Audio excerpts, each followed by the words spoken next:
What's the word, y'all? Welcome back, man. This is the last series. We're down to, at the most, the last 7 games of the NBA season, which is weird to say. I made it a mission going into this year to upload way more on this channel, and I think I succeeded in that. We grew this channel to over 500,000 subscribers, and once the season is officially over, I will be still uploading, but it's going to be not 3 times a week like it is right now. You know what I'm saying? At least until we get to the offseason, we can talk about signings, trades, and drafts and stuff like that. But I might take a little time. You feel me? Just come back.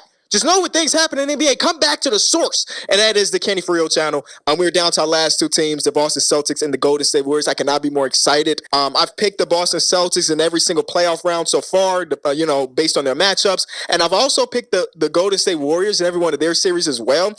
Candidly speaking, though, the Suns were my favorite to win it all. So hypothetically, if the Suns would have beat the Dallas Mavericks and got to the conference finals, I would have probably picked the Suns. I probably would have been wrong because the Warriors are really good. But I'm just saying, based on the matchups we saw for the first 3 rounds of these teams, I've always picked the team that made it to the finals. So kind of a dub. That ends today, though, because I can only pick one, and I will eventually, even though y'all know predictions around here is not something that I'm necessarily glued to. If I pick a team to win, doesn't mean I'm rooting for them to win. I don't really care if I'm right or wrong, but I know y'all like predictions, and I thought very long and hard about these things over the last couple days. Oh, you like the hoodie? Maybe you don't. I mean, I guess there's a few out there that don't. This is the Enjoy Basketball hoodie, man. These are going live 2 o'clock Eastern time today. So like basically right after this video is uploaded. So go ahead and check it out, man. It's very, and I mean very, very limited. So if you want to be one of the few people to get the Origins, that's what we're calling this, the Origins hoodies, and there's t-shirts as well. Go ahead, hit that link in the description, man. It should be there. It might not be there. It should be there. Just, you know what I'm saying? It's gonna be out, ladies and gentlemen. There's this colorway and there's a purple colorway, like a light purple colorway. I just wanted it to be fun, and we got that on the sleeve. We got all our different logos. It's just a little fun thing. And the next merch drop is gonna be, I'm already seeing the mock-ups for. I'm just saying, you want to get the Origins, be looking out for some more as well. All right, let's get into these games. So I wanted to come into here with a little bit of structure, right? I made it a mission to try to put together a list of things that I liked for the Celtics going into the series,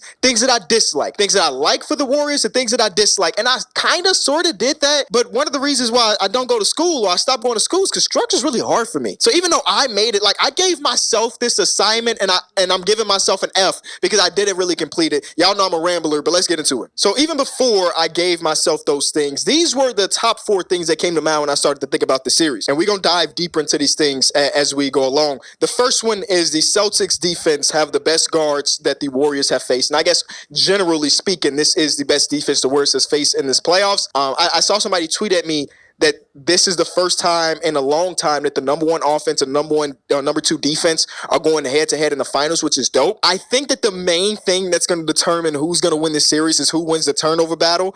That's how like super important it is. The Golden State Warriors are known their free-flowing offense to cough the ball over quite a bit, and the Boston Celtics are pretty good at getting those out. And then on the opposite side as well, like Jason Tatum and Jaylen Brown have been pretty turnover prone in this little run. I think Jaylen Brown had a couple games where he had like 6-7 turnovers. Like, JB, you're not even like the ball handler around there. Jason Tatum, if I'm not mistaken, I guess I can look this up. It's like number 1, number 2, and number 3 when it comes to total turnovers or turnovers per game in this playoff run. So the team that wins the turnover battle will maybe win the series. I think it's that important because, I mean, that's extra opportunities for you to score. Kevon Looney. Which version of Kevon Looney will we get? We got a series versus the Denver Nuggets where he was almost unplayable and he didn't play a ton, and then he turned into one of the greatest players of all time in the other series. The Golden State Warriors